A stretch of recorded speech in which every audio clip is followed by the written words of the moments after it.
Is Vince McMahon being looked at as a hindrance in the WWE sale process? Randy Orton, is he setting up for a major WrestleMania 39 comeback? And Baron Corbin may be finished in WWE as Triple H scraps his terrible gimmick. All this plus so much more right here on Off the Script. Why has Triple H been so successful? Why is Triple H running WWE better than Vince McMahon and Bruce Pritchard on Monday and Friday night? Long-term booking.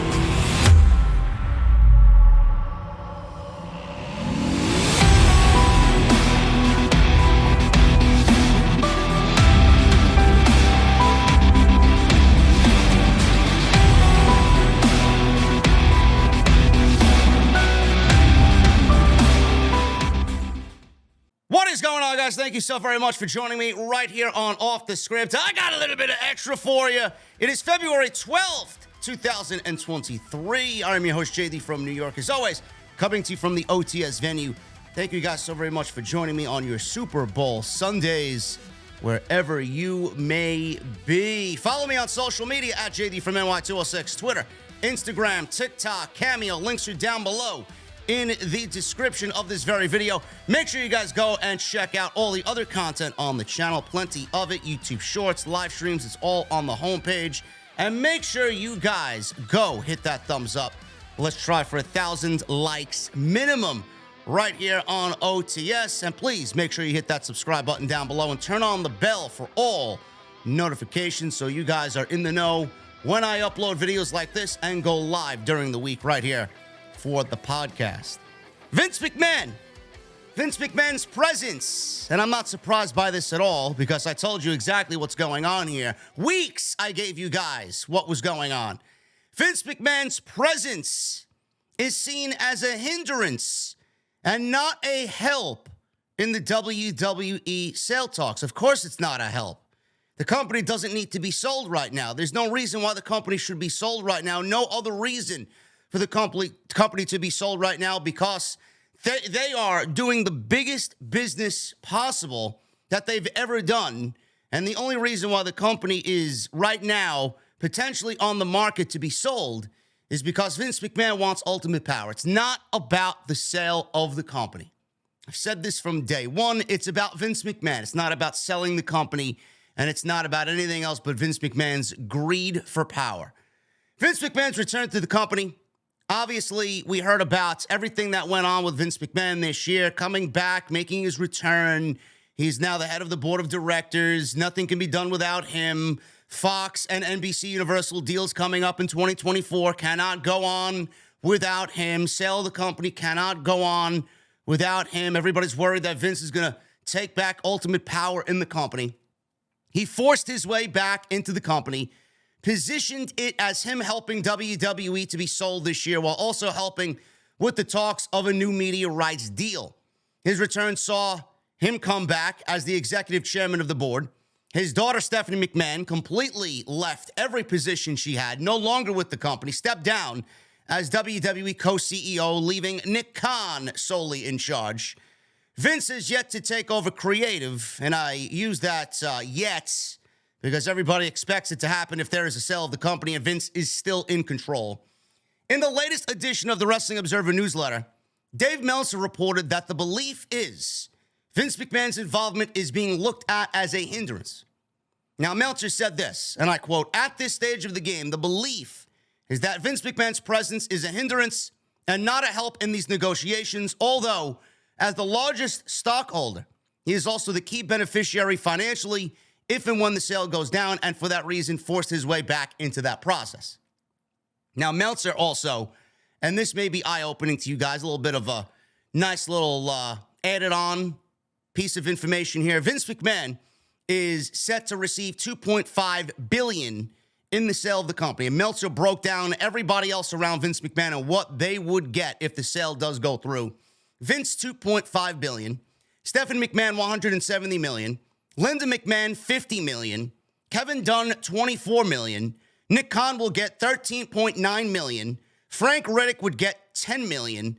And Paul Levesque, Triple H, would get $8 million out of the sale. Now, Meltzer said that McMahon's presence is a hindrance and not a help in these negotiations, although as the largest stockholder, he is also the key beneficiary financially if and when the sale does go down, and for that reason, forced his way back into the process. It's a hindrance. Why is it a hindrance? Because it is not about the sale of the company. It's about Vince McMahon talking to whomever he believes is going to give him what he wants.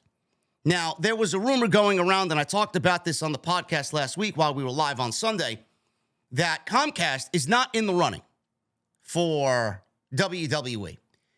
Multiple reasons could be that they don't want to work with Vince McMahon. That's obviously the number one thing that comes to people's heads. They don't want to work with Vince McMahon.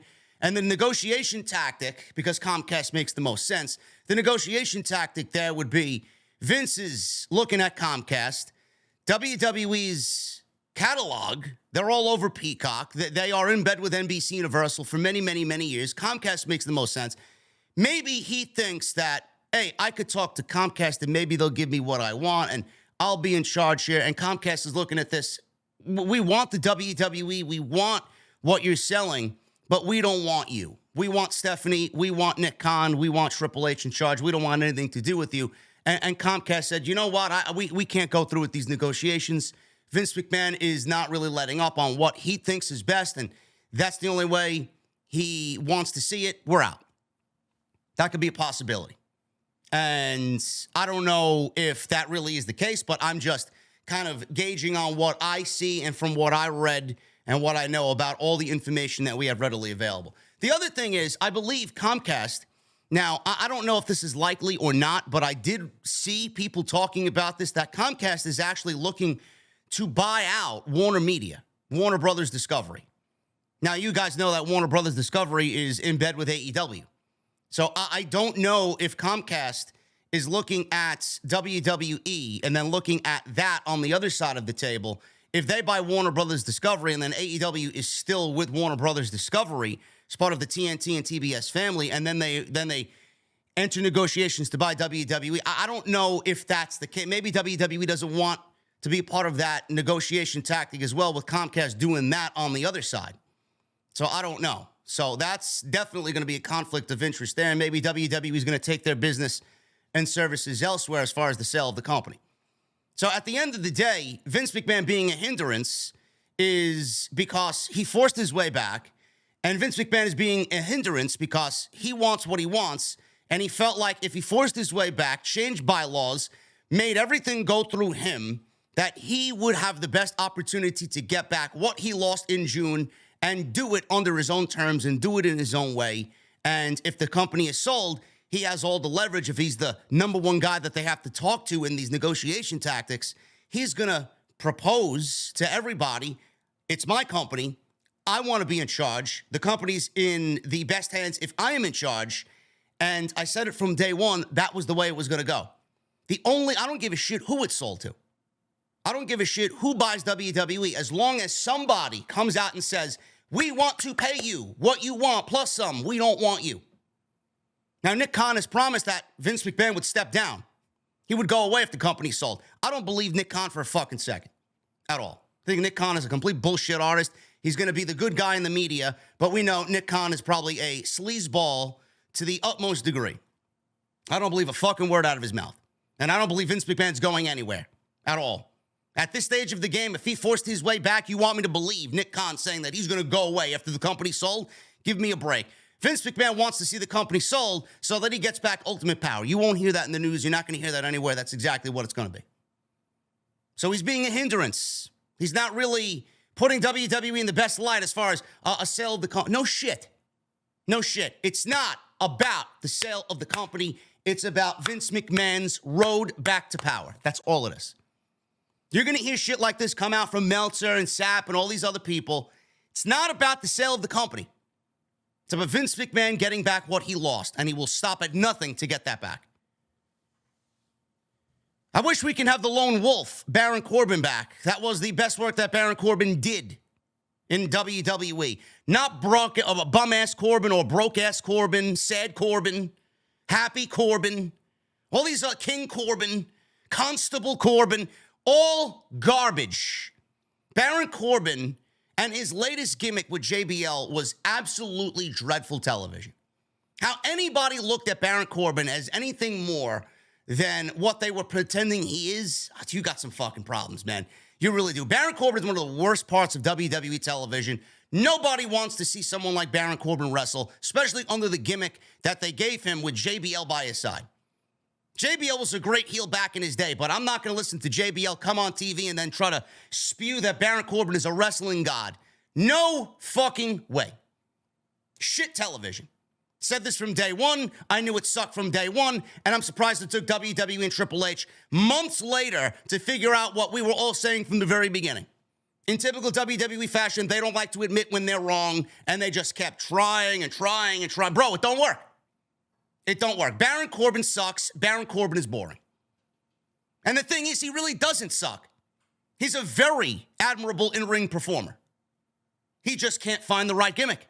So what do you do at that point? You go right back to square one and go right back to what he did best, and that is the Lone Wolf. I'm hoping that this leads back to him just working rogue and going solo. Dave Meltzer and Garrett Gonzalez talked about this on the Wrestling Observer radio show, and Meltzer confirmed things were not planned to go in this direction with Baron Corbin. They gave up on it, Meltzer said, about Baron Corbin's push and pairing with JBL. Obviously, this wasn't the plan to end it all this quickly. The guy in charge, Triple H, felt it wasn't working, and that was it. Where they go with Corbin, I don't know. It felt very much like a burial for Corbin. He's had so many gimmick changes. There's nothing wrong or right with him, but in the pantheon of stars, he's just not at that top star level. I think they wanted him to be at the level, and they gave him every chance to be at that level. He's just a guy, a tall guy, but at the end of the day, he's just a guy. Meltzer's not wrong at all. 100% factual. Corbin has been on a losing streak, and this week JBL had enough and cut ties with him on Monday Night Raw. WWE seemed to have given up months ago because the last time he won a match was back in November. He lost matches to Johnny Gargano, Drew McIntyre, Bobby Lashley, Kevin Owens, among many others. You know, at the end of the day, we all say, oh, what about the Lone Wolf? What about Baron Corbin going back to what he did in NXT Black and Gold in the very beginning of his WWE run? Is that the best thing for him? Is that the best thing for Baron Corbin? Is that going to work? Because I'll tell you what, you have been conditioned. It's just like Dolph Ziggler. You've been conditioned for years on Baron Corbin. And Baron Corbin on TV has come off like a loser ever since day one. So if you look at Baron Corbin, no matter what gimmick it is, you're going to look at a loser. You're going to see the Lone Wolf potentially return, and you're going to see the same Baron Corbin. You're going to look at the same Baron Corbin you've seen through every other adaptation of Baron Corbin on WWE television. No matter what they do, you're going to look at Corbin as a fucking loser. You're going to look at Corbin as if he's boring. And you know what? It's not his fault. It's not his fault. The gimmicks that they have given him are dog shit. The Lone Wolf might not even be the best idea. You know what the best idea for Baron Corbin is? And I said this about Dolph Ziggler to kind of resuscitate how people look about him. Every time we see Dolph Ziggler on television, all I see is, Jesus fucking Christ, this guy means nothing. Like Meltzer says, he's just a guy. And Dolph Ziggler is probably, when you want to really talk about the best performers on the roster, he may be in the top 5 best performers on the entire roster. Dolph Ziggler. Incredible pro wrestler. But what did he do? He opted to resign with the WWE. He took that money and opted to stay because it made him happy. Him being there made him happy. He was content in the role he was given. Meanwhile, everybody said, if Dolph Ziggler really wanted to be great, leave the WWE, go work the indies, make yourself into a megastar like we know he could, and then come back. Maybe your stock would be a lot higher. He didn't do that. And I'm going to say the same thing about Baron Corbin. Baron Corbin's the type of guy that's going to make fun of the indies, going to make fun of the fucking places that the indies actually work out of, gymnasiums and fucking little rinky-dink clubs. You know, I honestly think Baron Corbin needs to be humbled a little bit because All he knows is the WWE Performance Center and the WWE machine. They took him right out of fucking college or wherever else he played sports, and they brought him right into the Performance Center. That's all he knows. I think he needs a hard dose of reality on what it is to actually be a professional wrestler, what it actually takes to work on the indies and make yourself into a fucking star. He doesn't know that. All he knows is what he's been given, and that's the WWE fucking medicine. Maybe Baron Corbin, the best thing for Baron Corbin is to leave and go work that indie scene and make yourself into a star and do things that you've never done before. Get out of your comfort zone and maybe present yourself in a different way to the fans where you can come back to the WWE in a couple of years and reinvent yourself. Because the Baron Corbin that we have now is going nowhere. No matter what you get, guarantee you look at the Lone Wolf. If we get that entrance and we get that gimmick back, the Lone Wolf Baron Corbin on WWE television, all you're going to see is Baron Corbin, the loser. And it sucks. That's just the way it is for Baron Corbin in WWE. I'm glad Triple H canceled this push and got rid of this gimmick. It was going nowhere, and it actually made Monday Night Raw that much worse. Shifting gears over to SmackDown. Big babyface turn and push teased for Santos Escobar after SmackDown went off the air. There was a fatal four-way in the main event of SmackDown with Karrion Kross, Madcap Moss, Rey Mysterio, and Santos Escobar. Number one contendership for the Intercontinental Championship, won by Madcap. He ultimately won to be a loser because he's not beating Gunther next week for the IC title. Number one contendership for the IC title, Moss ended up winning. Good for him. It was at the end of the match where the most important thing about this fatal four-way took place. WWE posted a clip of Santos Escobar and Rey Mysterio in the locker room. Escobar talked about being a little kid and watching Mysterio with his father. He also said that he wanted to take Rey Mysterio's legacy and make it his own in WWE. Escobar talked about the respect he has for Mysterio for being all about lucha. Both men then exchanged masks to show mutual respect. So, by the way, this was a great segment. This is the type of shit I'd love to see on TV. It looked to be that Santos was a little bit more humanized in this instead of being the Legado Santos. It looks like they are definitely teasing a babyface turn with this. And if this is the case for Santos and him turning babyface, if this was the start of a babyface turn for Santos Escobar, this could be what he needs to get over that hump. Not many people know who he is. Not many people really appreciate Legado del Fantasma. They were incredible in NXT, and Santos is fucking great. There's no reason why Santos Escobar can't get over on the main roster. He is fantastic at what he does. You pair him with Rey Mysterio, and I'm telling you this right now. Rey and Dominic Mysterio are looking at a possible WrestleMania match. Dominic has Judgment Day. Now, I don't know what Judgment Day is doing going into WrestleMania. I would assume Balor and Edge are going to have their own little thing finished at WrestleMania. There's a rumored Hell in a Cell match that was supposed to take place at the Royal Rumble. I think we may actually get that at WrestleMania, which I think that would be a great idea. But Dominic has Judgment Day. And Rey Mysterio, he's got no backup. So if he finds backup in Legado here to go against Judgment Day and we get some cross-branded type of match at WrestleMania where Rey versus Dominic happens, father versus son, Dominic has Judgment Day in his corner, and then Rey has backup in Legado, I think that's a great backup for Rey Mysterio. Give Santos a WrestleMania match. Give Santos, not really a match, but at least a presence on the show. They could go and do a tag team match, because I know Rey Mysterio has outwardly said that he doesn't want a one-on-one match with his son, but it does make sense if it does happen. But if we get some tag team match, if we get Damian Priest got nothing to do at WrestleMania. If we get Damian Priest and Dominic versus Rey Mysterio and Santos Escobar at WrestleMania, I mean, I would take that more so than I would take a one-on-one match with Dominic, to be honest with you. So if he's got backup in Legado and Dominic has Judgment Day, I mean, that gets everybody involved. And Dominic and Rey Mysterio still get that in-ring action. And we get Santos getting a WrestleMania presence with Legado.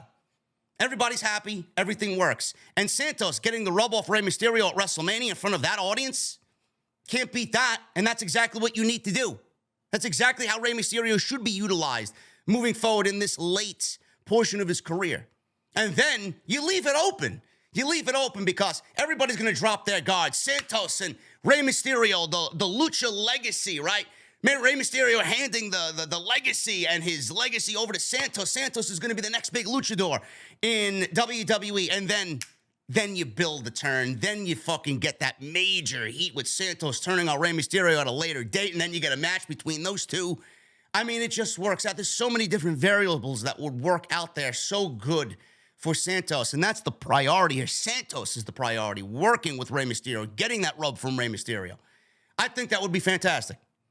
Starting off as a babyface, where they came in as heels, then turned babyface working with Mysterio, then turn ultimate heel when he turns on his lucha inspiration. Can't beat that, man. It's simple storytelling. Simple storytelling. So, big babyface turn here, tease for Santos. I'm all on board with it. I think that's the way to go. And finally, guys, Randy Orton has been a name that people have been uttering for the last few days. Is Randy Orton going to be returning to WWE in time for WrestleMania? Now, we heard that Randy Orton's injury was so bad that it was on the verge of making Randy Orton retire from in-ring action. Nobody knew what was going on. Everything's been very hush-hush in regards to Randy Orton. Would I love to see Randy Orton back on WWE television? Absolutely. Absolutely. A feud with Matt Riddle turning him heel is something that I definitely want to see. And if Cody Rhodes becomes the world champion, I mean, you got a built-in program with Cody Rhodes and Randy Orton for the WWE Championship. And there's no way you could pass up on something like that. That is going to be a masterful act of storytelling if they play it right. I want Randy Orton back on television. I think his presence is missed big time. Orton had lower back fusion surgery in November. There was a lot of concern regarding his career. Some people were like, this is it for Orton. He's going to have to retire. It's so bad. Last weekend, there was a photo going around of Orton looking jacked. He was posing. He looked in great shape. In response to a fan on his Facebook stories, wrestling bootmaker Jose G. Sanz stated that Orton recently contacted him about making boots for his return. This was his response. I haven't made them yet, but Randy Orton contacted me via email for his return. Currently, Drew McIntyre and Bray Wyatt are some of the biggest stars that he's working with. Today, I received an order for boots for Cody Rhodes for WrestleMania, end quote. Now, originally, Orton was supposed to take time off in May and return for a feud with Matt Riddle, who's been off television since December due to him going to rehab. It's possible WWE will go back to these plans if Randy Orton is back during WrestleMania season. On the road to WrestleMania 39, it would give Matt Riddle something to do at WrestleMania, which I think he should be a part of it. And Randy Orton back for WrestleMania makes the card that much stronger. And there's a tie-in there, and the story would be great. Triple H is in charge of RK Bro here. Matt Riddle back on television. He's happy to see his bro. He thinks he's his bro. And Randy Orton, snaps. There's that Viper returning. Randy Orton going heel. We get those two guys in what I think would be the most logical WrestleMania match for both. Simple. Then Randy Orton, he can come out on Monday Night Raw after WrestleMania, depending on where he goes. He could be a major presence on whatever show he's in the main event. If Cody Rhodes is the world champion by that point, I put Randy Orton on the same brand as Cody Rhodes, and I have Randy Orton as one of the top contenders going into SummerSlam for Cody Rhodes and the WWE title. That is if Cody beats Roman. We don't really know. But, I mean, it's simple. It's simple. Randy Orton back on WWE television. Whatever brand he goes to, going to add a lot to. His presence has been missed, and I feel like him and Cody would make a fantastic program for the world title in 2023. But Randy Orton, Matt Riddle, that's the logical match to do if he's ready to come back for WrestleMania. That's all I got for you guys. I hope you enjoyed this extra on your Super Bowl Sunday. As you guys know, for obvious reasons, because of the Super Bowl, there will be no live stream tonight like we usually do. So I'm going to bang out a couple of extras for you guys. One today, one tomorrow, and then we'll start the brand new week live tomorrow night on the podcast, starting with Monday Night Raw, as always. Please, guys, make sure you hit that thumbs up. 1,000 likes is the minimum. Make sure you hit that thumbs up for me. Hit that subscribe button down below. Turn on the bell for all notifications. And go check out all the other videos that you might have missed on the channel. You guys will see me back in your sub boxes tomorrow, and then tomorrow night live right here on OTS for the Monday Night Raw post show from the OTS venue. Enjoy the game, guys. Enjoy your Sundays, and I'll see you back tomorrow for more extra right here on Off the Script.